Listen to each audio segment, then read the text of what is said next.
हरे कृष्णा, धन्यवाद, प्रणाम आप सभी को। तो आज हम भगवद गीता के 6.18 श्लोक पे चर्चा करेंगे। यदा विनियतं चित्तम् आत्मन्नेव अवतिष्ठते निष्पृहः सर्वकामेभ्यो युक्त इति उच्यते तदा। अनुवाद तथा तात्पर्य श्री प्रभुपाद जी के द्वारा। श्री प्रभुपाद की जय। जब योगी योगाभ्यास द्वारा अपने मानसिक कार्यकलापों को वश में कर लेता है और आध्यात्म में स्थित हो जाता है, अर्थात समस्त भौतिक इच्छाओं से रहित हो जाता है, तब वह योग में सुस्थिर कहा जाता है। तो भगवान यहाँ बहुत सुंदर समझा रहे हैं कि जब हम अपने तन मन धन को सबको भगवान के श्री चरण कमलों में लगा के वश में कर लेंगे, है ना। इससे हमारा हमारा सब कुछ मन वश में हो जाएगा, अध्यात्म में हम स्थित हो जाएंगे, तो योग में हम सुस्थिर कहलाएंगे, समाधि लग जाती है हमारे। तो तात्पर्य में श्री बाबा जी बहुत सुंदर समझा रहे हैं कि साधारण मनुष्य की तुलना में योगी के कार्यों में यह विशेषता होती है कि वह सारी इच्छाओं से मुक्त होता है ना। तो एक पूर्ण योगी अपने मानसिक कार्यों में इतना अनुशासित होता है कि उसे कोई भौतिक इच्छा विचलित नहीं कर सकती। तो एक भक्त कृष्ण भावना भावित व्यक्तियों द्वारा स्वतः प्राप्त हो जाती है। तो ये सिद्ध अवस्था जो है वो भक्तों को मिल जाती है, जैसा श्रीमद् भागवतम में 9.4.18 19 20 श्लोकों में कहा गया है।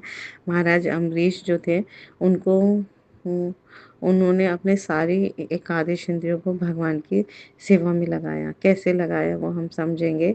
तो सुंदर श्लोक है ये। स वै मना कृष्ण पदारविन्द्यो वञ्चांसि वैकुण्ठ गुणानुवर्णने करोर्हरेर्मन्दिरमार्जनादिषु श्रुतिं चकाराच्युत सत्कथोदये मुकुन्दलिङ्गालयदर्शने दृशो तद्भृत्यगात्रस्पर्शे अग सङ्गमम् घ्राणं च तत्पादसरोजसौरभे श्रीमत्तुलसया रसनां तदर्पिते पादो हरे क्षेत्रपदानुसर्पणे शिरो ऋषिकेशपदाभिवन्दने कामं च दास्येन तु कामकाम्यया यथोक्तं श्लोकं जनाश्रया रते। इसका अनुवाद हम समझ के हम पढ़कर समझने का प्रयास करेंगे कि राजा अम्बरीश ने सर्वप्रथम अपने मन को भगवान के श्री चरण कमलों में स्थिर कर दिया। तो मन हमें भी भगवान के, है ना, भगवान की प्रसन्नता में, भगवान के श्री चरण कमलों में, भगवान के पूरे सच्चिदानंद विग्रह में लगा देना है और फिर वाणी को भगवान श्री कृष्ण के गुना अनुवाद में लगाया। तो हमें भी अपनी जीवा से निरंतर हरे कृष्णा कृष्णा कृष्णा हरे हरे, हरे राम राम राम हरे हरे, भगवान के पवित्र नाम गुण रूप लीला धाम परिक्रम के बारे में श्रवण करना है, कीर्तन करना है, यशोगान करना है।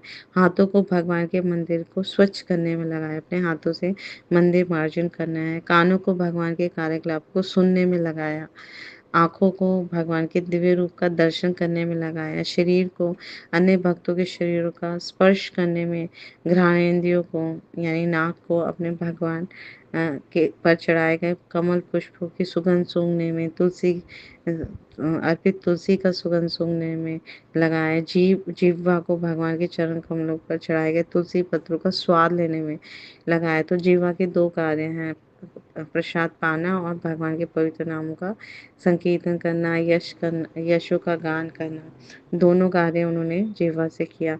पाँवों को अपने तीर्थ तीर्थ यात्रा करने में, भगवान के मंदिर तक जाने में लगाया। सिर को भगवान को प्रणाम करने में लगाया और अपनी इच्छाओं को भगवान की इच्छा की पूर्ति करने में लगा दिया। तो सारे दिव्य कार्य शुद्ध भक्त के सर्वदा अनुरूप हैं। तो हमें भी अम्बरीश महाराज का अनुसरण करना चाहिए, जैसे उन्होंने अपने जीवन में एकादश इंद्रियों को भगवान की सेवा में लगाया। हमें भी पूरा प्रयास करना चाहिए कि हमारी सारी इंद्रियां, है ना, ऋषिकेश, भगवान ऋषिकेश जो इंद्रियों के स्वामी हैं, इंद्रियों के स्वामी की सेवा में ही लगाना चाहिए।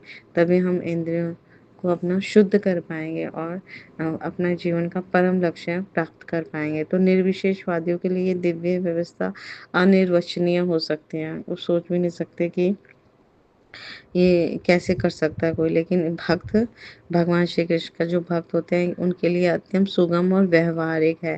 जैसा महाराज अम्बरीश ने किया अपने दिनचर्या में प्रतिदिन करते थे। तो जब तक निरंतर स्मरण द्वारा भगवान के चरण कमलों में मन को स्थिर नहीं कर लिया जाता, तब तक ऐसे दिव्य कार्य व्यावहारिक नहीं बन जा पाते।